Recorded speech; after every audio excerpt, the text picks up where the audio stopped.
deliver papunta sa bahay nila Pangulong Bongbong Marcos at Speaker Martin Romualdez mag-insert o magpasok ng 100 billion worth of projects sa BICAM. Sana po ay hindi nila ako mapatay bago ko mailabas ang lahat. Ginawa ko lang ang utos sa akin, pero ngayon, handa na akong harapin ang lahat. Ginagamit ng administrasyon ang buong resources ng bansa para tumahimik ako. That he will shoot me if I will talk. Gagamitin ako bilang panakipbutas sa kanilang kampanya laban sa korupsyon. Hindi na ako mananahimik, ilalabas ko ang lahat ng katotohanan. May resibo, may ebidensya, at may pangalan. Para sa bawat Pilipino, alam ko na buo ang galit ninyo sa akin ngayon. Nauunawaan ko rin kung bakit, lalo na at malaki ang halagang nakataya. Pero bago kayo humusga, hayaan ninyong ipaliwanag ko ang buong katotohanan. Matagal akong hindi nagsalita dahil may direktang utos sa akin. Huwag nang bumalik ng Pilipinas at manahimik na lamang.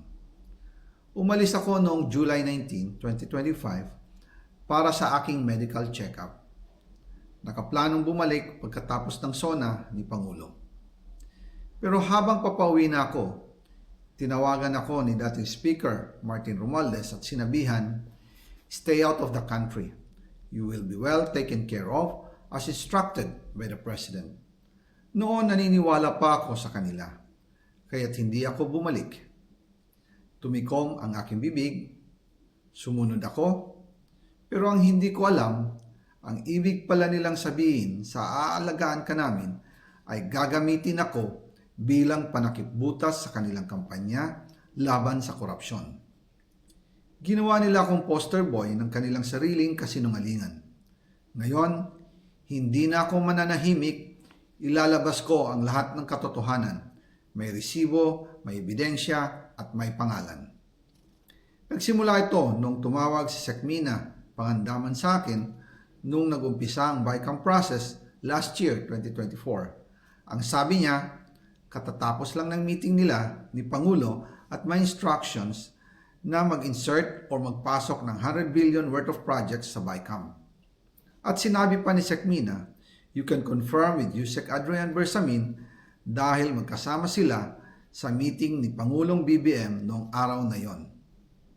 Tinawagan ko po agad si Yusek Adrian Bersamin at tinanong ko kung may instruction nga ba ang Pangulo na magpasok ng 100 billion during their meeting. Ang sabi niya ay totoo nga po. Right after our conversation, tinawagan ko po si dating Speaker Martin Romualdez at nireport ko ang instructions ng Presidente to insert the 100 billion projects. At sinabi niya sa akin, what the President wants, he gets. After ng ilang araw, nag-set po ng meeting si Sekmina Pangandaman at Yusek Adrian Bersamin sa amin ni dating Speaker Martin Romualdez sa Aguado Building in front of Gate 4 ng Malacanang at nandun din po si Yusek Jojo Cadiz. During the meeting, binigay po ni Yusek Adrian Bersamin ang listahan na worth 100 billion. Tinanong ko po si Yusek Adrian kung saan galing ang listahan. Ang sagot niya, galing kay PBBM mismo at binigay niya ito mula sa brown leather bag.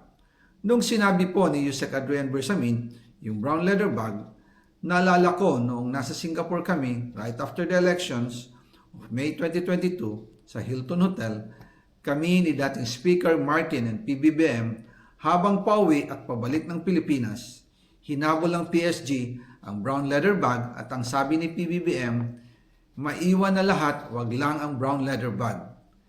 Kaya naniwala ako na utos talaga ito ng Pangulo.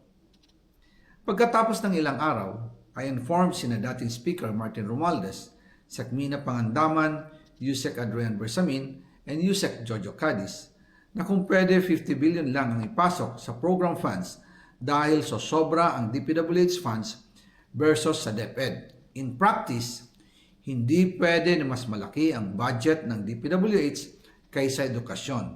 And yung balance na 50 billion, ilagay na lang sa unprogrammed funds for the 2025 budget. Dahil Office of the President din ang nagre-release ng lahat ng unprogrammed funds. Pagkatapos ng isang araw, tinawagan ako ni Sec Mina at sinabi ang mensahe ng Pangulo.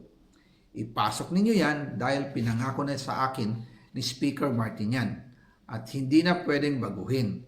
Kumbaga, ang utos ng hari hindi pwedeng mabali. Again, I informed the Speaker and asked clearance about the instructions ng Pangulo. At ang sabi niya, wala tayong magagawa. Kaya po nagtataka ako kung bakit sinasabi ni Pangulo na hindi niya makilala ang budget, samantalang lahat na binawas at dinagdag sa mga ahensya ng gobyerno ay humihingi ng approval sa kanya si Sec Mina Pangandaman.